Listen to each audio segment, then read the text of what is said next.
ప్రతినిధి కుసుంపూడి గారు, good evening sir. Good evening అండి.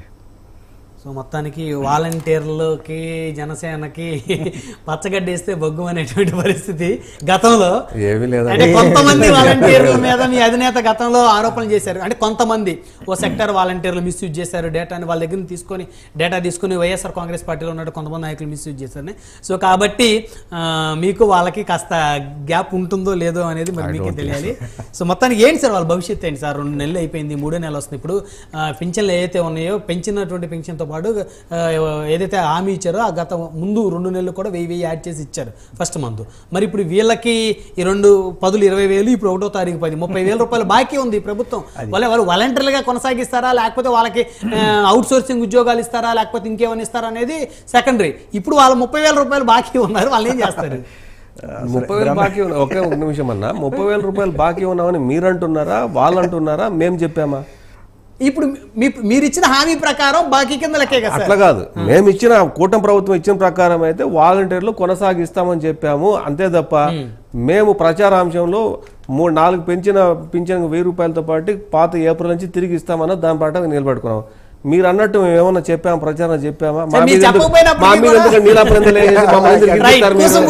అదే బ్రహ్మనాయుడు గారు మీకు ప్యానల్ ఉన్న పెద్దలు నమస్కారం అండి. ఆయన జర్నలిస్ట్గా ఏదో ఒక మెలికి పెడదామని చూస్తారు, కానీ ఆయనే నేను అడుగుతున్నా. వాలంటీర్ల గురించి మీరు ముందు వ్యాఖ్యల్లో చెప్పారు స్వచ్ఛంద సేవకులు అన్నట్టుగా. మేము అది అడుగుతున్నాం. వాలంటీర్లు స్వచ్ఛంద సేవకుల, ప్రభుత్వ ఉద్యోగుల?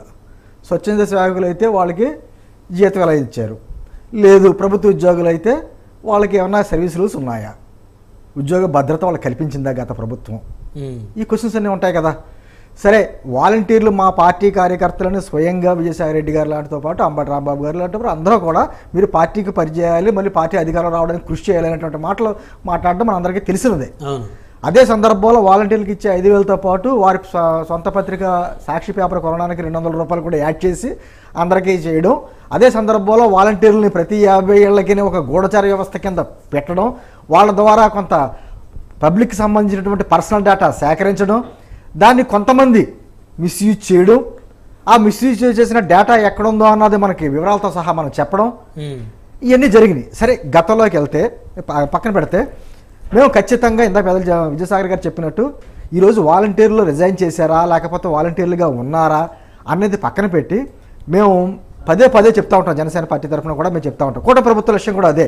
మేము ఏదో 25 కేజీలు బియ్యం ఇచ్చి దాంతో సరిపెట్టే మనుషులం కాదు, 25 ఏళ్ల భవిష్యత్తు ఇచ్చే ప్రయత్నం మేము చేస్తూ ఉంటాం.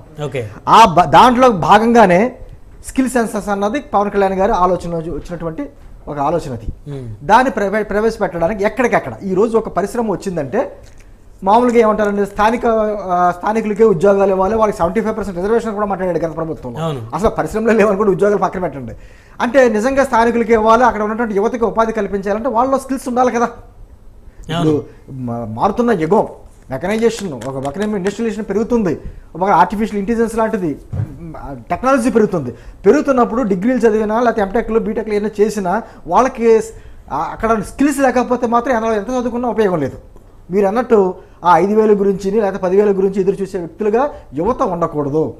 ఈ రోజున కేవలం ఆంధ్రప్రదేశ్ పదే చెప్తా ఉంటా, ఆంధ్రప్రదేశ్కి ఏదన్నా ముప్పు ఉందంటే తుఫాన్లు, వరదలు కాదు, ఈ నిరుద్యోగులతోటే ఇబ్బంది. ఎందుకంటే ఏటా కొన్ని లక్షల మంది యువత బయటకు వస్తున్నారు, వాళ్ళందరికీ ప్రభుత్వాలు ఉద్యోగాలు కల్పించలేదు.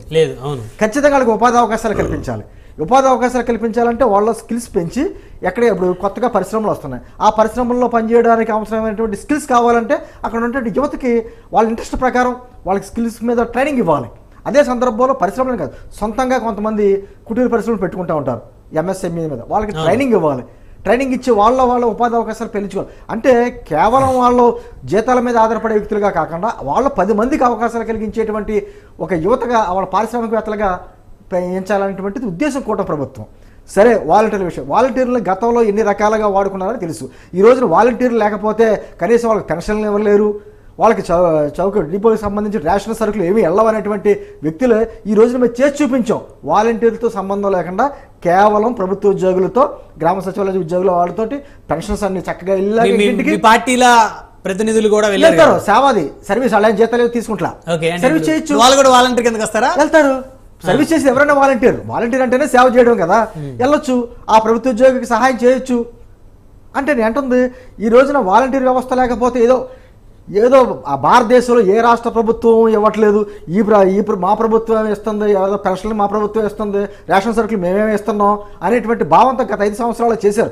పక్కన తెలంగాణలో కూడా ఇస్తున్నారు కదండి. అవును, ఉన్న ఉచిత పథకాలు ఉన్నాయి కదా, వాళ్ళకి పెన్షన్ స్కీములు ఉన్నాయి కదా, రేషన్ సరుకులు వెళ్తున్నాయి కదా. మరి ఇక్కడ వాలంటీర్ వ్యవస్థ లేదే, దేశంలో ఇంకెక్కడెక్కడ లేదే. అంటే ఆ వ్యవస్థను తీసుకొచ్చి వాళ్ళతో సర్వీస్ చేసుకుంటే తప్పులేదు.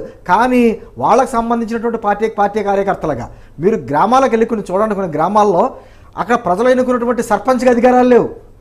అక్కడ ఆ పార్టీకి సంబంధించినటువంటి వాలంటీర్ చెప్తేనే అక్కడ పోలీస్ స్టేషన్లో కానీ, ఎంఆర్ఓ కానీ, పంచాయతీ ఆఫీసులో కానీ, ఎండి ఆఫీసులో పనులు జరుగుతాం. సో వాలంటీర్ ఏక్ నిరంజన అయిపోయింది అక్కడ. అటువంటి వ్యవస్థ అలా తీసుకొచ్చారు వాళ్ళు. నేను అంటుంది నిజంగా వాళ్ళతో ఏ పనులు చేయించుకోవాలో ఆ పనులు చేయించకుండా, వాళ్ళ కాళ్ళ మీద వాళ్ళు నిలబడేటువంటి కార్యక్రమాలు చేయకుండా ప్రతి నెల 5,000 ఎదుర్కొని చేసేటువంటి పరిస్థితులు కల్పించారు. మీరు అంటున్నారు వాళ్ళ పరిస్థితి ఏంటి 2 నెలలు బట్టి అన్నట్టు కదా. మీరు అంటే జగన్మోహన్ రెడ్డి గారు డైలాగ్ అసలు నేను వచ్చిన తర్వాతే ఉచిత పథకాలు ఉన్నాయి, నేను వచ్చిన తర్వాత ఆంధ్రప్రదేశ్ ప్రజలు 3 పూట్ల భోజనం చేస్తున్నారు, గతంలో అసలు భోజనం అంటే తెలియదు ఆంధ్రప్రదేశ్ ప్రజలకి, ఉద్యోగాలే లేవు. ఉద్యోగాలు అని ఏమన్నారంటే నేను వచ్చిన వెంటనే 2.5 లక్షల ప్రభుత్వ ఉద్యోగాలు భర్తీ చేస్తున్నారు. ఏ భర్తీ చేశారు మీరే చెప్పండి. అంటే అంతకుముందు ఏపీఎస్ఆర్టీసీ ఉద్యోగుల్ని ఈ కార్పొరేషన్ తీసుకొచ్చి గవర్నమెంట్ కలిపి వాళ్ళకి ఏదో ఈ కొత్తగా వారు కూడా చెప్పినట్టు భర్తీ చేసేవారేమో. ఇందాక విద్యాసాగర్ గారు అన్నారు కదా 2014 నుంచి 19 వరకు మా ప్రభుత్వం ఉంది, సో ప్రజలు నిర్ణయం తీసుకున్నారు 19లో, లేకపోతే ఇంటికి ఉద్యోగం వచ్చి ఉండేది అనేది కదా మీరు. కాదు మీరు చాలా పొరపాటు పడుతున్నారు. ఇంటికో ఉద్యోగం ఇవ్వాలన్నా, లేకపోతే స్కిల్ డెవలప్మెంట్ ఇచ్చి వాళ్ళ సెల్ఫ్ సస్టైనబిలిటీ ఒక చదువుకునే యువతకు రావాలన్నా కూడా ఒక గవర్నమెంట్ డైరెక్ట్ ఆర్ ఇండైరెక్ట్ వల్లనే కాదు, చాలా అంశాలు ముడిపడి ఉంటాయి.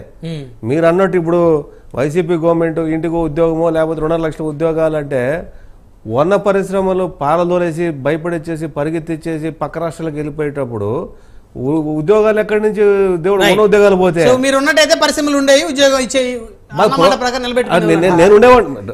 నాయుడు గారు బీ ఫ్రాంక్, నేనేమంటానంటే ఈ ఆంధ్రప్రదేశ్ నుంచి ఎన్ని పరిశ్రమలు జాకీ డ్రాయర్ల దగ్గర నుంచి తీసుకుంటే బ్యాటరీల వరకు, లేకపోతే లుల్లు మాల్ నుంచి ఇట్లాంటివన్నీ కనుక తీసుకుంటే మనము ఈ ఆంధ్రప్రదేశ్లో ఎన్ని పరిశ్రమలు అగ్రిమెంట్ అయినవి గ్రౌండింగ్ కాకుండా వెళ్ళిపోయినాయి అనేది ఒకసారి చూడండి.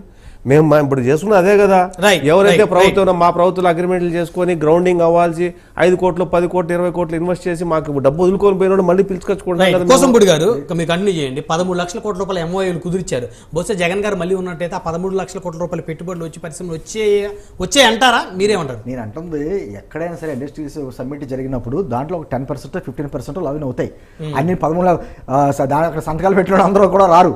నేను అంటుంది దాని గురించి అని కాదు, దొంగ సంతకాలే కదా పెట్టించింది. సరే ఇక్కడి నుంచి దావోస్ వెళ్ళారు, దావోస్లో అక్కడ చేసినటువంటి ఘటనలు తెలుసు. అక్కడ ఎవరు పారిశ్రామికవేత్త కలవాల్సింది పోయి పంచప్రభాకర్ని కలిసిన సంఘటనలు మనకు తెలుసు, మనకు తెలుసు కదా ఇన్ని. అప్పుడు సిబిఐ వాళ్ళు కూడా నేను అంటుంది ఏదైనా వాలంటీర్ వ్యవస్థ అని చెప్పేసి గ్రామాల్లో ఉండేటువంటి యువతని ఏ విధంగా గత ప్రభుత్వం ఉపయోగించుకుంది. అదే సందర్భంలో ఎన్నికలు వచ్చినప్పుడు వారితోటి ఎలక్షన్ స్లిప్లు కూడా పంచేటప్పుడు మీ ఇంటికి పథకం వస్తుంది, మీ ఇంటికి పథకం వస్తుంది, మీరు వైఎస్ఆర్సీపీకి ఓటేయకపోతే మీ పథకాలు పోతాయి అనేటువంటి భయం కల్పించిన మాట వాస్తవమా కాదా? వాళ్ళకి 5,000 ఇచ్చి తర్వాత వాళ్ళ పేపర్ నాకు పేపర్ లేవు ఛానల్ లేవు అంటాడు ఆయన. మరి సాక్షి పేపర్కి 200 రూపాయలు కొనమని ఎక్స్ట్రా 200 రూపాయలు వేసి ప్రభుత్వ సొమ్ముతోటి ప్రజల సొమ్ముతో ఒక పేపర్ కొనమని ఏ విధంగా పెట్టారు? మరి ఇటన్నిటికీ వైఎస్ఆర్ కాంగ్రెస్ పార్టీ వారు సమాధానం చెప్పాలి. మేము అవన్నీ దృష్టి పెట్టుకుంటా ఈ రోజున వాళ్ళు రిజైన్ చేశారా లేకపోతే ఉన్నారా అనేది మాకు అనవసరం. ఇందాక విద్యాసాగర్ గారు చెప్పినట్టు మాకు యువత అంతే, ఆ యువతకు మంచి భవిష్యత్తు ఏ విధంగా ఇవ్వాలి, వాళ్ళ నైపుణ్య గణన ఏ విధంగా తీసుకురావాలి, వాళ్ళకి ఏ విధమైన ట్రైనింగ్లు ఇవ్వాలి. అదే సందర్భంలో అక్కడికి అనేక పరిశ్రమలు వస్తున్నాయి. ఆ వచ్చిన పరిశ్రమలో వాళ్ళకి స్థానికులకి ఉద్యోగాలు కల్పించాలంటే ఎటువంటి ట్రైనింగ్లు వాళ్ళకి ఇవ్వాలి. ఈ కార్యక్రమం మీద ఆలోచన ఉంది.